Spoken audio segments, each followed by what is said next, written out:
Welcome to Global 360, the webcast produced by the Washington Diplomat, which has been the premier source of information for DC's diplomatic community for over 25 years now. I am the managing editor, Anna Gawel, and I want to introduce my esteemed co-host, political analyst, Eric Ham. Hello, Eric. Hi, Anna, and welcome everyone. So good to have all of you with us today for this very exciting webcast that we're having today. So good to be with you.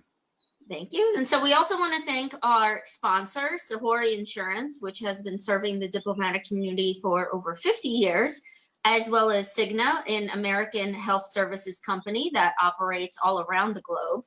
And of course, we want to thank everyone who has been able to join us today.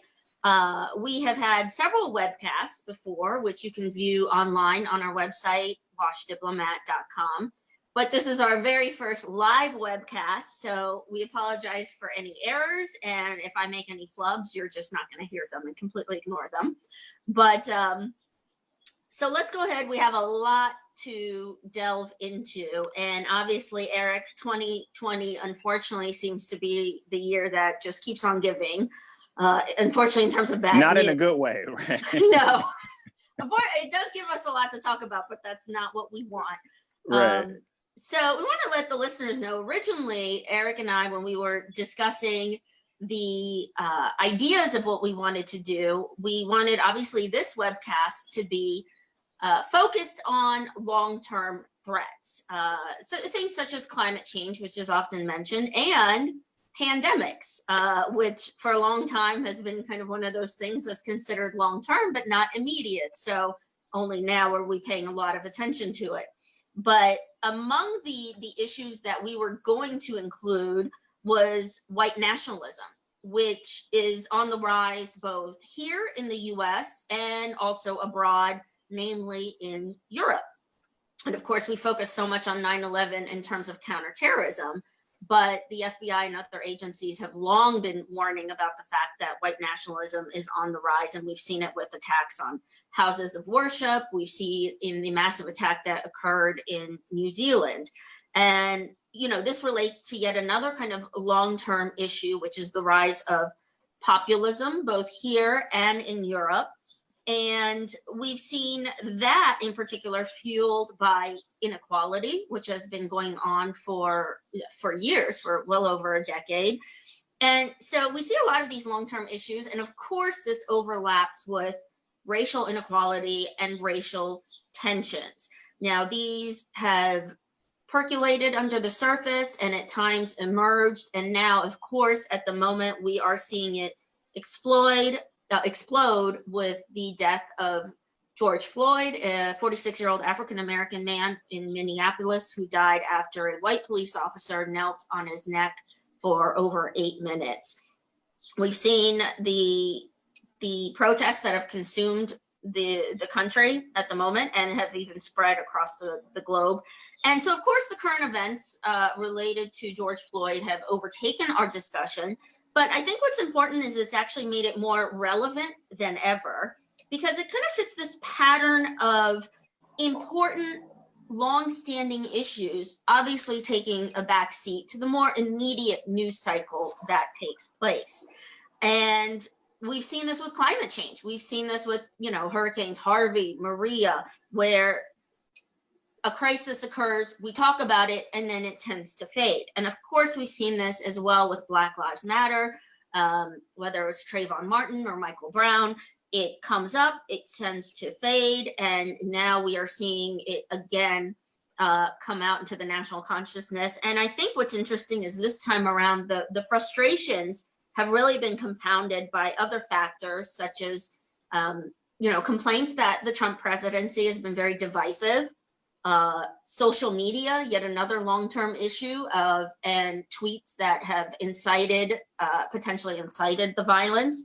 And of course, the coronavirus pandemic, which has revealed and exacerbated racial inequalities in terms of medical access. So we're seeing all of this, and I think it's a perfect storm of events. And I think I wanted to make a few personal observations because before we really delve into things, it's been It's obviously, and I'm sure Eric, you agree, it's been a shame to see these kind of two extremes, which on the one hand, we have seen looting and violence, and that in and of itself is a complex phenomenon because you certainly have people of all colors who are simply capitalizing on the chaos to steal things, to put it bluntly. There's also well-documented reports of outside agitators who are coming in trying to smear the campaign. There are protesters also who have genuine grievances, who feel that is the only way that they can be heard. So, which unfortunately is, as most people will say, counterproductive because it tarnishes the cause. It hurts local businesses that are already have been so hurt by the coronavirus pandemic. Then on the flip side, we have seen disturbing images of police officials firing tear gas, rubber bullets at peaceful protesters in front of Lafayette Square to clear the square out yesterday in order for President Trump to do what many considered simply a photo op in front of St. John's Episcopal Church. And, I think what's interesting is on these two sides, you have criticism. On the one hand, you have the bishop of the Episcopal Diocese of Washington, who called President Trump's appearance deeply offensive. On the flip side, you have George Floyd's brother, Terrence, who has also criticized and denounced the looting and the virus and instead urged people to go out and vote to air their grievances. And I think my own observation here is it's a shame that these two extremes have obscured the fact that the majority of protests have been peaceful and have represented people of all backgrounds. And I can say personally, in my own neighborhood here in Maryland, I was driving home the other day and there was a few dozen protesters who had blocked the road. They had been sitting there for several hours. Police were simply diverting traffic. Obviously, emotional tensions were high, but there was communication among the police and the protesters. And at the end of the day, what was so remarkable was the protesters knelt down in solidarity with George Floyd, and the policemen joined them in kneeling down on the ground. So I think it's important to keep these stories in mind, not just for the fact that they counteract what we're seeing, the images that we're seeing, but also because this gets to what would ultimately be one of the solutions in this long-term issue of addressing racial tensions, which is that it's going to require a dialogue among the police and the African-American community, the community at large, really. And these are the kind of solutions where they're not glamorous, they're not immediate, they're certainly not easy, but they are essential to addressing these kind of deep-seated problems. And I think that parallel can be applied to all kinds of issues, whether it's climate change, white nationalism, tech disruptions, and so forth. Solutions are not easy, they are not fast, and I think that's something we have to keep in mind when this current news cycle will inevitably shift at some point. So those are some of my thoughts. Eric, let's throw it over to you. And what are some of your thoughts on everything that's been taking place over the last week? It's interesting because we're talking about some of the major national security threats. And typically what we see every year is a threat assessment that looks at what are some of the issues that perhaps are pressing or things that we need to be concerned about. And there are three that are actually on this list this year that I think we're looking at or have the potential to really impact the United States and also have a global impact. And we're seeing them play out right now. One is, of course, this rise in white nationalism. And we're seeing that right now. In fact, we have heard from the FBI that has already said that in 2019, the majority of domestic terrorism arrests involved white nationalism. And in February of this year, the FBI announced that racist violence is now an equal priority to foreign terrorism. In fact, they equated domestic terrorism by white nationalists to the same threat level as that of ISIS. And here we are, I'm in Washington, D.C., not more than 10 minutes away from the White House, the epicenter of political power. And you're seeing all of this play out right now. I'm hearing sirens just outside my window, police helicopters flying around from the chaos that the nation's capital, much like the rest of the country and the rest of the world, has been watching for the last 6 days. And so that's playing out right now in the country. And also, I think what plays into that is this notion of attacks on the truth, because as you mentioned, Anna, there are people who are legitimately protesting, but within those protests, we do know, based on our reporting, that extremists are also involved in these demonstrations and protests, which is why we're seeing the violence, the looting, buildings being burned down, places being looted, because there are people who are peacefully protesting. There are people who are rightfully outraged and frustrated and grieving and filled with pain. But also there are people who are taking advantage of these opportunities to foment chaos and discord. And so the question is, how do we discern what is the truth, what is real, and what is not? And I think that is what our national leaders are grappling with, are coming to grips with, because right now it's almost like there's infiltration, it's guerrilla warfare, because you don't know who is a peaceful protester, who is a peaceful demonstrator, versus those that are attempting to cause carnage and destruction. And so what this national security threat assessment actually lays out, we're seeing that in many instances play out right before our very eyes. And the world is watching and wondering, is the United States, which, we often look at as that shining city on the hill, but over the last 6 days, it's been very difficult to discern the United States from a third world country, right, that could be in chaos and turmoil, because the United States looks very much like that. And last night was no different when you saw peaceful protesters being pushed out of an area so the president of the United States could have a photo op. I mean, that's something that, we typically don't see take place in this country, but it's playing out much like what many people see as a concern for the vulnerability that these potential threats have on the country. Right. And, of course, it's so relevant that you mentioned that this is not a national issue. It's an international issue. And we're seeing that with protests that are being held abroad in solidarity. We've seen it in London, in Germany, even New Zealand. But on the flip side, we have also seen a lot of authoritarian governments take advantage of this to denounce the US and point out that, the US might lecture on human rights, but they feel it's hypocritical. We've seen an interesting tweet from China. When China was criticized, they responded simply with, "I can't breathe." We have had Russia, the Russian government, talking about the lack of media freedoms, and of course, there have been, I don't want to say attacks, but the media have been swept up in the backlash with police. But of course, at the same time, coming from Russia, where media is arrested and cannot air free speech, it's a bit rich coming from that. But there are certainly countries that are taking advantage of it. We've seen Iran as well, pointing out that US sanctions have hurt their people as well, which that is a legitimate debate to have, because sanctions have hurt average people in Iran. But at the same time, you have to remember that this is coming from a country where last year, reportedly, thousands of protesters were killed, but we don't know that because those protests were censored. So, it's a very complex picture where, at least in the US, you are getting a picture of that. And then, Eric, you mentioned social media.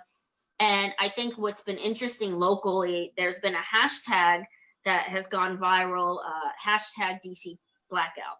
And this is, a quintessential example of how misinformation can go viral so quickly. Basically, this hashtag claimed that officials are blocking any kind of information coming out of DC in terms of people who are protesting and so forth, which have, you know, being somebody who's been on the scene is flat out false. You know, no social media accounts are being blocked by DC or federal officials, but instantly this hashtag went viral overnight, as did President Trump's tweets about, you know, when the looting begins, the shooting begins, and all of this, which is, you know, which people were concerned was going to simply incite more violence. And so again, this gets to a long-term issue of the role of social media, the role of the internet in terms of spreading false news and news that will incite people, incite violence, force them to question what is real and what is not. And this is simply going to be an issue. It exploded with the 2016 election. It is certainly only going to get worse with the 2020 election. And so again, as you said, all of this is interrelated and brings up enormous issues of freedom for, you know, online tech companies and social media. And these are enormous questions that we've been grappling with, and it's very difficult to get a handle on them. And these protests have exposed the dangers of it. And, you know, one of the issues that is seen as a potential threat is this attacks on the truth, which is what you're talking about. And we've seen this in, as these protests and demonstrations have been exploding across the country.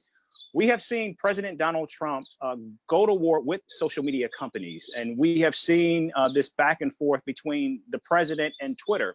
And just recently, we saw the president issue an executive order that looks at a section of the law, Section 230 of the Communications and Decency Act, which protects social media companies from facing lawsuits over what their users post. And we know now that the president wants that section of this law to be focused on by the Federal Communications Act. And what this is looking at, and what we're seeing now, is what is real, or being able to determine what is real and what isn't. We also have to go back to the Mueller probe, where Robert Mueller, the special counsel, indicted 12 Russians for hacking.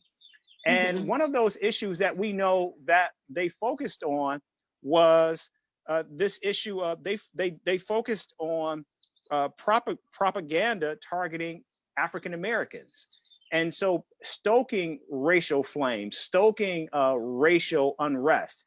And now that you see the country basically in flames, and many of many large American cities across the country, the issues now again is what is real, what is not real. And then of course we have an election in less than 6 months. And so also we have the president who is pushing back on this idea of mail-in ballots. So now you've got the president not only going to war with social media companies, but now the president is going to war with states that are opening up for Americans to simply mail in ballots, because again, the United States is now confronting a perfect storm, that perfect storm of pandemic outbreak with social unrest, and trying to keep its citizens safe. And one way to do that is keep them from going to the polls and allowing them to mail in ballots. But the president is now threatening to withhold resources, valuable resources, to the states that are, one, grappling with a pandemic, with an economy that is still reeling, and now with so much damage in many of these cities, and with police and fire already being stretched to the limit because of the pandemic outbreak. Now you've got gaping budget holes, and now you've got a president who is threatening to withhold additional resources to states because they are creating greater access, not limiting access, for Americans to actually enact in their most basic democratic principle, which is expressing themselves at the ballot box by simply mailing in a ballot. And now you're seeing the president now at war with many of these basic democratic principles. And exactly, as you said, I mean, that could be, we talk about the news cycling, shifting gears. I mean, that the election obviously looms large. And in addition to foreign interference, you have where tweets questioning mail-in voting could fundamentally erode what could be a very, again, perhaps another close election for all we know.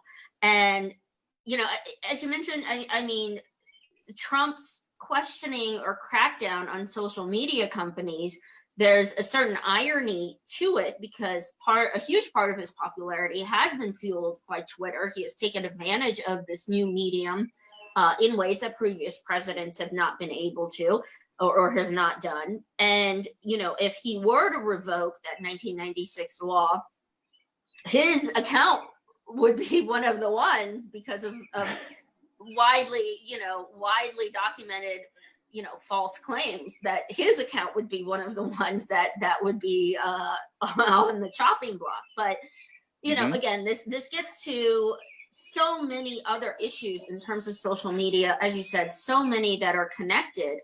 We have barely come out of, I mean, you know, our time frame is so consumed by what's happening. But just remember, last year we had massive privacy breaches from the tech companies, and that was the headline of the day. And Congress struggled to address that issue because, you know, Congress and many of us are not that familiar with how tech companies work. So, you know, we're still behind on the curve in terms of addressing privacy issues, let alone fake news in terms of, you know, all kinds of fake news, bots and foreign instigators and so forth. And so we have yet to really even address that. And now you're talking about the coronavirus pandemic, which is relying in part on the tech companies to help with apps that will help with contact tracing.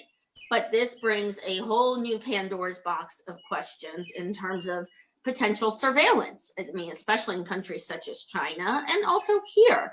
So these are so many difficult questions that do seem to be converging all at once, and there's no immediate solution. And I think, well, you know, I mean, I think you try to urge caution, but it's so difficult in such fast moving events. But, you know, as I was saying, the news cycle will shift, and we do need to keep in mind that so many of these events are connected. As much as we want to question globalization, and there are legitimate questions about it, we cannot deny that so many of these issues overlap, and so many of these solutions will not be quick. They will be long-term, just like they are long-term threats.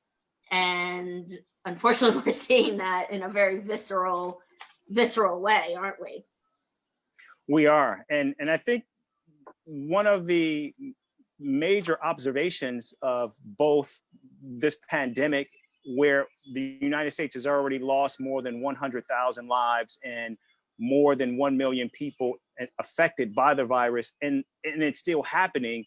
And of course, that's only going to get worse as we see so many people, you know, not social distancing with all of these demonstrations that are taking place, but also with the demonstrations over continued racial inequality, and now with the pandemic that has also laid bare many of these inequalities. I think what the overarching theme is that we are seeing the United States perhaps at its most vulnerable state right now. And we're seeing the country being attacked both internally and externally, because again, this was a virus that came from the outside in, but also many of just the basic safeguards that many of us thought were in place or were there to keep the United States safe. Now, I think those are coming into question, and many are calling them into question, basically in terms of who are we to believe? Are we to believe the president, who continues to rail against the media, calling them fake news, saying that the country is moving on, the virus is no longer a threat, although we see every day that it is based on the numbers that we're seeing. And so it's this basic issue of who do we believe, what is truth and what is propaganda. And I just want to read a quote from Sue Gordon, who until last year was a top intelligence official with the National Intelligence. And she said, "Trust and truth are the foundations of free and open societies." And right now, that trust is clearly broken. And the truth, we simply don't know where to go and who to blame in terms of what the truth is. In fact, we can't determine what the truth is based on watching what our own eyes are showing us in terms of protests and demonstrations. And so clearly, the United States is increasingly vulnerable.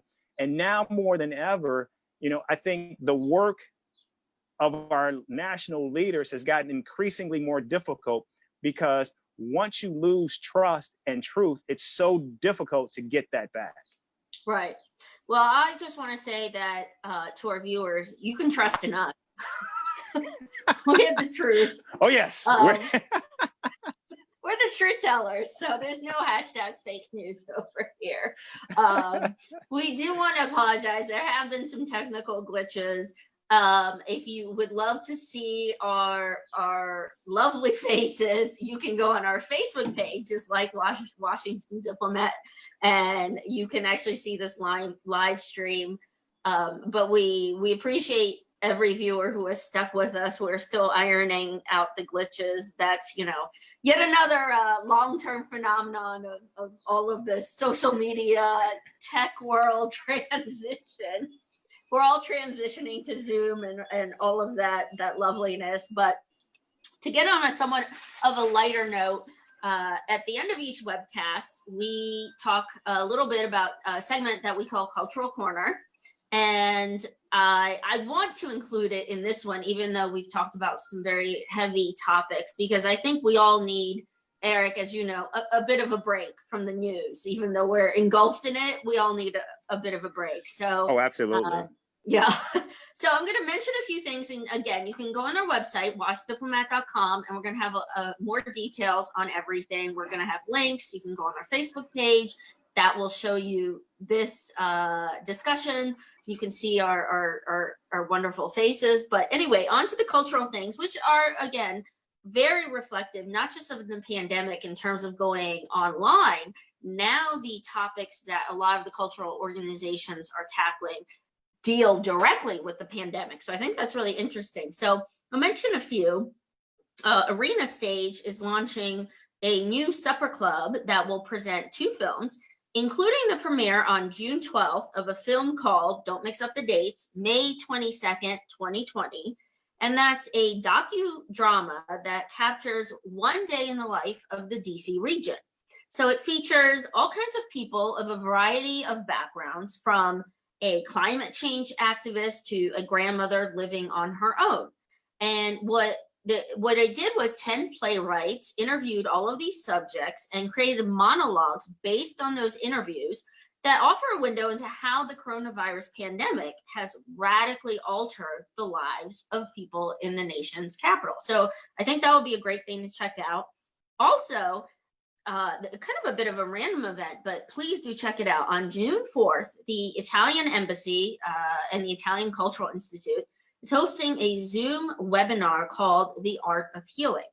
So it will talk about how historically women artists from Florence used art to help people who are dealing with illness, because they believe that art had the power to heal the mind and the body, and certainly, serve as a distraction from all of the bad things happening. So that's an interesting connection, historical connection to what's happening now. And then, of course, Eric, as I mentioned, sometimes you just need a break from all the pandemic stuff, all of the protests, which is understandable and it's healthy for us.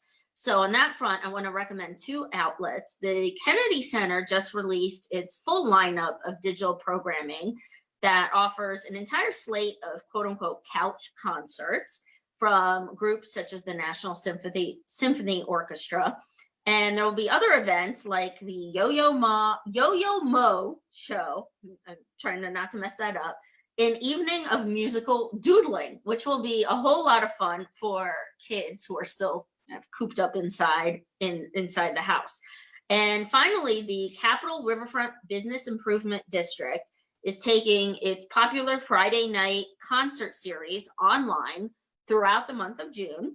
So in addition to these 1-hour concerts that will be streamed every Friday at 7 p.m. on Facebook, there will also be a free virtual fitness series with yoga on Sundays at 9, Pilates on Tuesdays at 6, and dance on Thursdays at 6.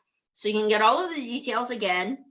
We'll be updating our website, watchdiplomat.com. And I think we all need not just a break from the news, but some activities and exercise at home, because at the moment, really, our own personal health and well-being is something that's easy to overlook, but very important to maintain. And so again, on that note, actually, we are next Tuesday, we will fix all of our glitches, and we're going to have a very interesting conversation with Dr. Peter Mills, who is based in Britain and is with Cigna. And he is going to talk to us about the all-important topic of maintaining our health and well-being in this time of not just pandemic, but turbulence worldwide. And then he'll also talk about some of practical advice, because we are beginning to reopen. So he will talk about what tips and things we need to keep in mind as we return to the office. And then, being a medically trained doctor, what we can expect in terms of a possible vaccine on the horizon. So that's going to be next Tuesday at 11 o'clock. We'll have information on our website. And we will have more programs on ambassador interviews, and we will get to some of the long-term threats that we didn't even get to touch on today, but that, Eric, as you know, unfortunately will give us plenty of topics to talk about in the future.